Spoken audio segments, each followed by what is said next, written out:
대규모 화재 리콜 사태 이후 신뢰에 큰 타격을 입었던 BMW는 이후 쇄신의 노력을 통해 소비자들의 마음을 돌리는 데 성공했는데요. 수년간 잘 이루어지는 듯 하더니 최근 리콜 규모가 다시 급증해 이목이 쏠립니다. 엄수빈 기자가 짚어봤습니다. BMW는 지난 2018년 대규모 차량 화재와 리콜 사태로 국내 소비자 신뢰에 큰 타격을 입었습니다. 특히 독일 본사 측이 초기 대응 과정에서 한국의 도로 환경과 운전 습관이 원인일 수 있다고 언급해 큰 논란이 나왔고, 반발이 심해지자 대규모 리콜을 발표하며 이를 잠재웠습니다.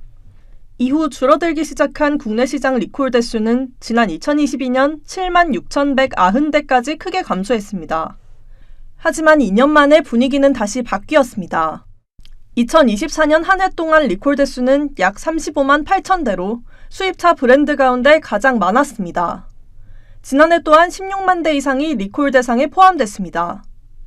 BMW는 지난해 일부 모델에서 과열과 합선, 화재 위험이 발견됐다며 전 세계 33만 대 이상의 차량에 대한 리콜을 발표했습니다.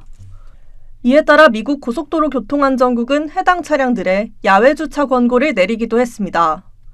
회사 측은 자발적인 리콜 진행으로 단순 물량이 늘어났을 뿐 심각한 문제는 없었다고 말합니다. 이게 중대 결함이 있거나 하기보다는 요즘에는 이제 브랜드에서 자발적으로 이제 선체적으로 겪은 어떤 그런 이슈를 막기 위해서 자발적으로 하고 있는 경우가 많고, 그게 이제 아주 그 작은 이슈들이 이제 건건이 모이면 그게 이제 커 보일 수는 있는데, 그게 어떤 건 때문에 이게 탁 튀었다 이렇게 말씀드리기가 조금 어려운. 그러나 리콜 사유를 보면 엔진, 전기 계통 등 화재 위험과 직결된 결함이 다수 포함돼 있어 단순 소프트웨어 업데이트 차원의 리콜과는 성격이 다르다는 지적도 나옵니다. 반복되는 대규모 리콜은 브랜드 신뢰에 영향을 미칠 수 있습니다.